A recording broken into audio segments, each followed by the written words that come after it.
scarred me, and that's why it's so unexpected. And I got shivers from watching that.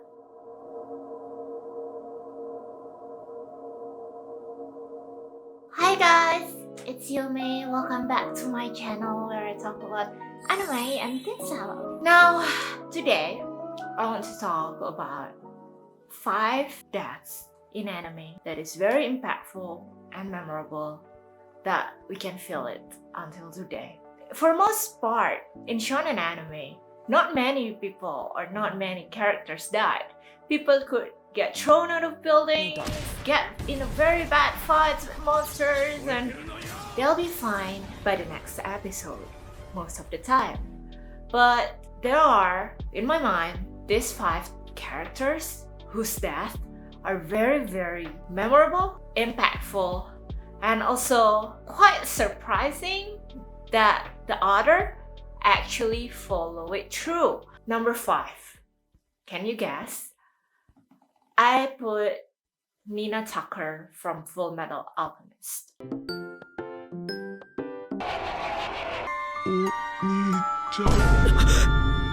Nina is not the main character of FMA. She's not a very prominent character as well, but her death is very impactful and it scarred me until today. Like, I still remember it vividly. And I think one of the reasons that her death is very, very important is the timing of it. First part, we were introduced to Nina's and Shio Tucker's character somewhere after like action-packed scenes. After Edward and Al was like battling homunculus, introduced to envy, lust, gluttony, and all of this seems very dangerous. And when they went into meeting Shio and Nina, it feels like a brief respite, like a little safe place where they could learn about more things about alchemy. And that's why it's so unexpected, even though we see Shio Tucker as like this neglectful but somewhat loving, but he should be fine. He doesn't seem to be that bad of a guy. And that's why Nina's death, when Edward and Al saw this chimera, a dog with Nina's hair talking to Edward like, Edward. Or in Japanese, the Oni-chan. That was scary. That's when we see the extent of how bad, how deprived, how creepy alchemy could be. And I think it is also plays a very important part in Edward's and Al's character, because that's when they truly learned helplessness. Okay, don't get me wrong. They did learn helplessness when Al loses his body and Ed loses his arm during when they tried to transfigure the human transfiguration. But after that, they tried to pick up the pieces and they tried to find hope. And at least they gained enough power to what they thought they could protect people. And in this scene, we saw their devastation because they just couldn't protect even one little girl.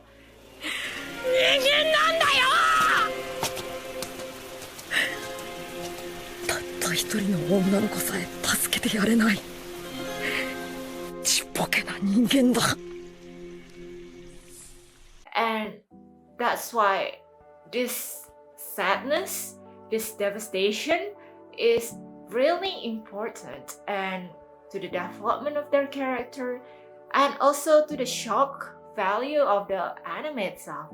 Now we see Full Metal in kind of new different light. Like, good people died here. Little good innocent kids could die. And it makes all the hero's journey of Edward more thrilling, but also more realistic, I would say. This is why I rank Nina as number 5. And the fourth death is Erwin Smith from Attack on Titan. 死んだよ。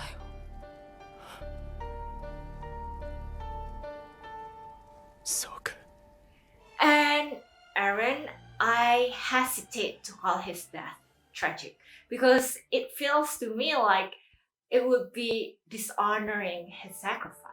Instead, I perhaps choose to call it poetic or impactful and heroic. And I think one of the things that really makes Erwin's death impactful is how it signifies Levi's sacrifice. And I think Levi wanted very, very much to revive Erwin for his personal reason. After all, Erwin is Levi's closest friend, and perhaps one of the reasons he chose to join the Scouts in the first place. And I think if Levi acted selfishly, he would revive Erwin. And if Levi acted for the good of humanity or the good of the military, he would also choose Erwin. And because Erwin is certainly can lead them better than the untested Armin. And he is also a very good commander compared to anyone else in the Scouts. Levi is a great fighter, yes, but he is not the commander the way Erwin is. And I think the only reason Levi chose not to inject that colossal Titan serum into Erwin and revive him because I think he wanted his friend to have his rest. And this at first is confusing to me, but I think the more I thought about it, I think it's the only possibility that makes sense. Like, while Levi was initially going to use the Titan serum on Erwin, he ultimately chooses to administer it to Armin instead. Because Erwin's ultimate goal for all this time, his reason to fight and fight without giving up, is to find out about the mystery of the Titans. And Levi recognizes that if Erwin finds out the reason and it's not what he thought it is, Levi recognizes that Erwin might lose his will to live after finding out the answer. Where Armin, on the other hand, had a more long-reaching goals to fight. Like, he wants to see the sea, to see the beautiful things in life. It's something beyond just fighting for the sake of the Titans or finding out the history. So I think that's why he lets Erwin rest. こいつを許してやってくれないか。こいつは悪魔になるしかなかった。それを望んだのは俺たちだ。And despite all his personal wants, he chooses to administer it to Armin instead. But the second part, I think, what makes Erwin's death very, very impactful is because it signifies the end of an era. All we know up till now in the season 1, season 2, season 3, Erwin is the epitome of the Scouts' hope to fight for humanity. He is the epitome of the Shinso wo Sasageyo. You know, with his death, the Scouts and military is not what it's used to be. It kind of loses its hope. And this Shinso wo Sasageyo-ness in Erwin is very, very inspiring. It's what makes the Scouts are able to charge into battles even though there is a high chance they will lose or lose their lives.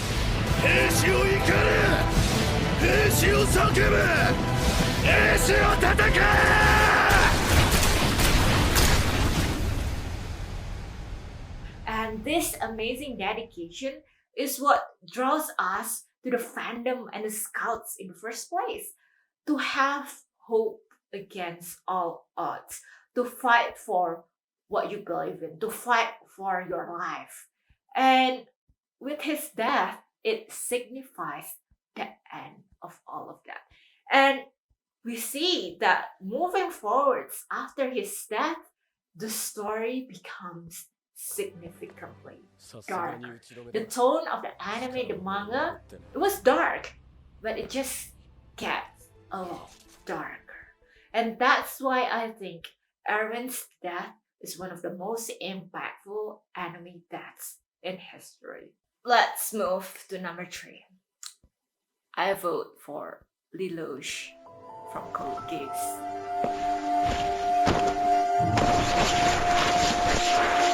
Now I say that Lelouch character's death was a tragic death because Lelouch as a character was a tragic character. Like, I never seen him as a villain. He, in my mind, is not a villain.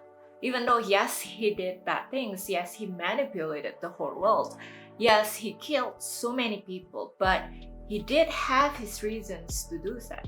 And he's a realist.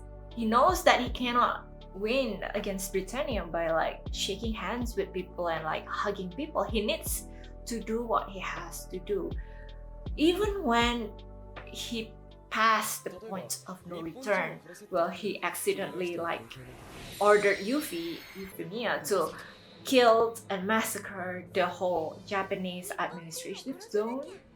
He did feel like sorrow and really deep regrets and horror over that.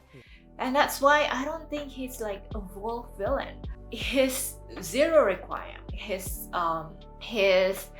way of like making him the villain, the ultimate villain that people would hate, and then he would later be killed to bring peace for the world. Everything was done for a reason. And I think that's why his character is so tragic, because there's really almost no redemption possible for his character. But he cannot be seen as a bad guy either. It's like half a anti-hero, half a martyr, and a tiny little bit of villainy there. But all of those are done because he knows that it needs to be done, and he does offer up himself to do it. And I think he actually embodies the saying when he say, and he stayed up to his word that he was willing to be killed. 貴様らは共に過ぎないということにゼロ君はやはりゼロ構え彼君は生きろ And I think one of the other tragic part of Zero Requiem is when the biggest part of it is that Suzaku, his best friend, his childhood friend, needs to be the one who kills him. And this wrecks my heart because Suzaku and Lelouch relationship could be so much more. Like the depth of their friendship, they could be a powerful force together if only they are somehow at the same side, but they are never will. And that is what makes it so tragic. Now, number 2, another perhaps necessary death, but it's one of the most impactful, perhaps one of the most memorable deaths in anime, and that is L from Death Note. L's Death Note is the culmination of the fights, the battle of wills, the battle of wits between L and Kira, L and Light. And this is the peak, the climax of it. And it was so surprising because I didn't expect L to die, did you? He was such a main character, like it's impossible to kill a main character of L's caliber. But he did die. And I think his last moment is very, very poetic. Like when L and Light look at each other's eye, like when Light grabbed L as he was dying, and they looked at each other's eye, and that's when L got his confirmation when upon seeing Light's smirk, evil smirk as Kira. I think that scene speaks 1,000 words. That look give each other is really, really important. Like we see how Al is always looking into his screens, never sleeping, always opening his eyes, trying to find a way, like trying to find evidence that Light is Kira. And he finally got it at that moment. That is the evidence he's always been looking for. And that is when he closes his eyes for the first time in anime. And also for the last time. And I got shivers from watching that episode. And I think the story should just end right there because that is powerful. And there should be no more N or M. The story just kind of not as satisfying, not as gripping as it was. Now, number 1. And I think most of you would have guessed by now. There's only so much characters that are that impactful. And number 1 is Ace from One Piece.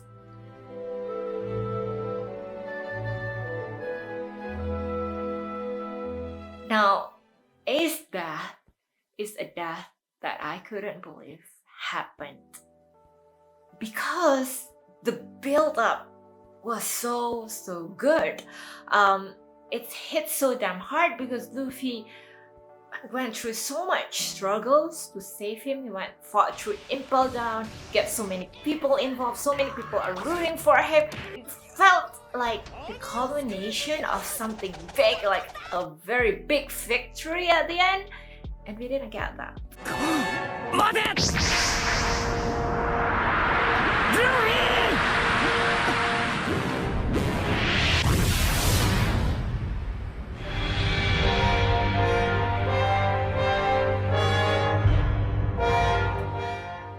And that what really hurts. Like thinking about it is very, very sad. But upon reflection, I understand that it was necessary as well. Ace's death signifies something deeper in One Piece. It's necessary because it stops it from like an island hopping adventure to something bigger. There is more seriousness and there's more personal vendetta for Luffy here. And you know when Luffy thinks that he almost saves Ace, and when Ace is freed until Ace protects Luffy from Akainu and got punched through the heart because of it, I think that moment is when Luffy felt overwhelmed, helplessness for the first time.